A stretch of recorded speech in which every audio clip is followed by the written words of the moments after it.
Dokers, saya Dewa. Pada podcast kali ini, kita akan berdiskusi mengenai revolusi digital di rumah sakit.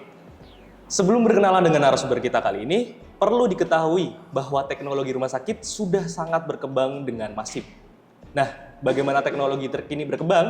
Kita akan mencari tahu bersama narasumber kami, Mbak Rahma. Selamat pagi, Mbak Rahma. Pagi. Bagaimana kabarnya, Mbak? Alhamdulillah baik. Oke, Mbak. Mungkin kita akan langsung masuk ke pembahasan ya. Oke, boleh. Nah, tema pada hari ini revolusi digital di rumah sakit dengan menghadapi masa depan di dunia kesehatan. Nah, Mbak, bisa Anda jelaskan apa yang dimaksud dengan digitalisasi rumah sakit? Oke. Jadi sebenarnya digitalisasi rumah sakit itu adalah merupakan salah satu solusi yang kita punya ya untuk dunia kesehatan, khususnya ada di ekosistem rumah sakit.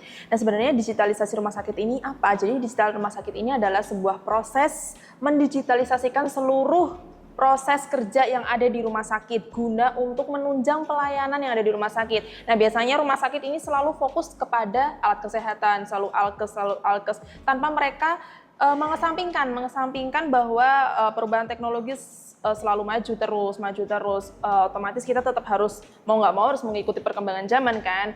Mereka tanpa sadar itu mengabaikan itu dan akhirnya juga akan tentunya mempengaruhi proses pelayanan, penunjang pelayanan gitu. Contoh kecilnya aja seperti mesin antrian. Nah, mesin antrian masih banyak banget rumah sakit yang masih pakai manual, masih panggil dan lain-lain, belum tersistem dengan baik. Lalu untuk proses registrasi yang masih pakai kertas kayak gitu. Nah, itu contoh kecilnya aja seperti itu. Nah, proses digitalisasi rumah sakit itu contohnya seperti itu. Jadi sekarang sudah mesin antrian serba otomatis semua, sudah tersistem, sudah terintegrasi satu sama lain. Registrasi sudah nggak perlu lagi pakai kertas, semua udah by system, semuanya terintegrasi satu sama lain, semuanya udah by system semua. Jadi meminimalisir tindakan manual kayak gitu. Oke. Kurang lebih seperti itu. Berarti inti dari revolusi digitalisasi adalah mengurangi keterlibatan manusia dalam pencatatan, betul, Mbak? Betul.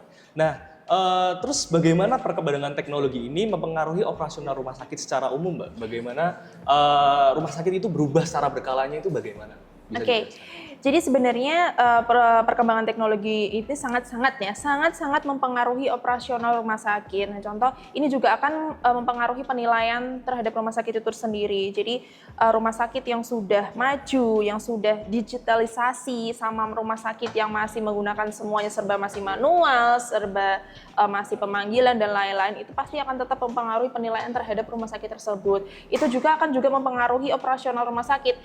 Kalau semuanya sudah serba digital, otomatis operasional rumah sakit akan berjalan dengan lancar, jadi enak, semua udah terintegrasi, sudah tersistem semuanya, sudah terrecord dengan otomatis kayak gitu. Oke, kan tadi kelebihan Mbak, tentu saja pasti ada tantangannya. Nah, Ya. apa saja tantangan utama yang dihadapi rumah sakit dalam proses digitalisasi, Mbak?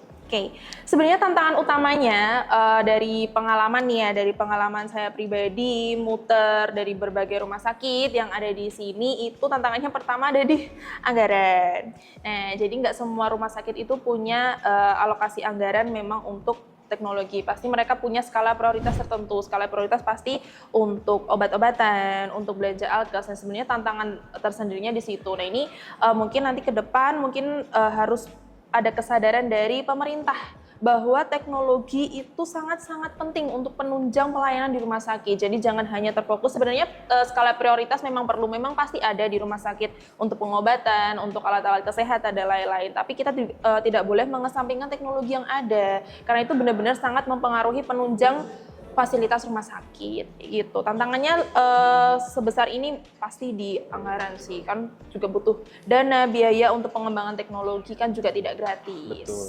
Lalu selain tadi kembali lagi dibahas itu mungkin namanya electronic medical record ya, Mbak. Ya.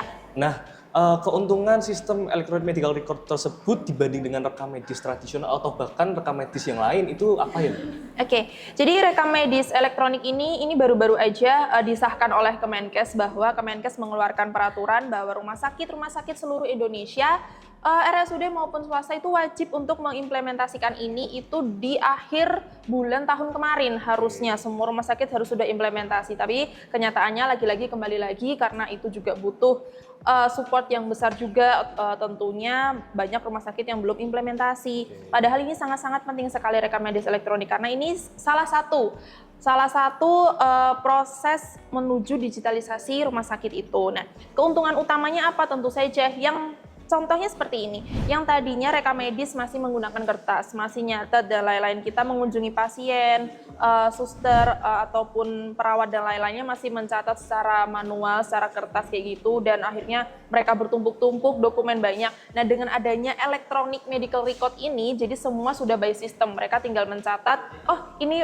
pasien dengan nomor ID BPJS ini semisal menggunakan ini, mereka tinggal cek aja di sistem, tinggal dimasukin ke sistem dan lain-lain. Itu juga bisa terintegrasi. Semisal pasien ini nanti dia berobatnya pindah ke rumah sakit lain, itu sudah ada rekodnya, jadi nggak perlu ngurus mondar-mandir berkas segala macem.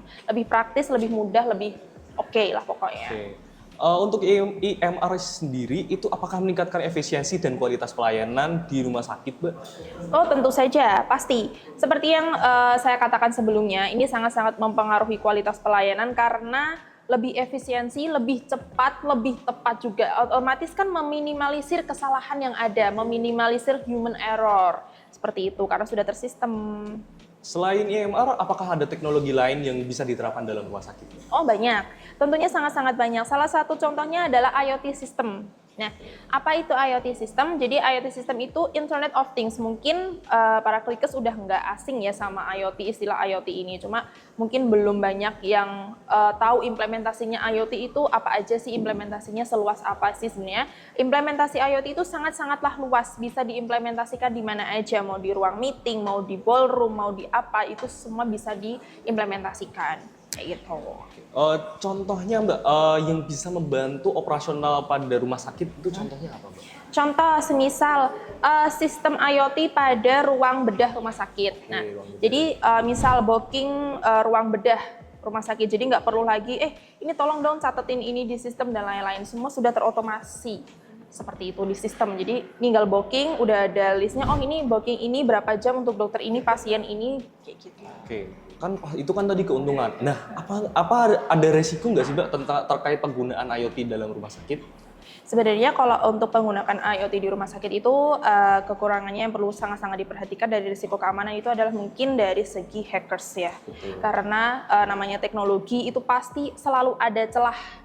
Pasti ada selalu celah, rawan untuk diretas, rawan untuk dirusak. Nah, seperti itu. Mungkin tantangannya ke depan mungkin lebih bisa memproteksi keamanan dari teknologi itu sendiri. Karena memang namanya teknologi, secanggih apapun tetap pasti ada celah untuk kerusakan dan lain-lain. Oke.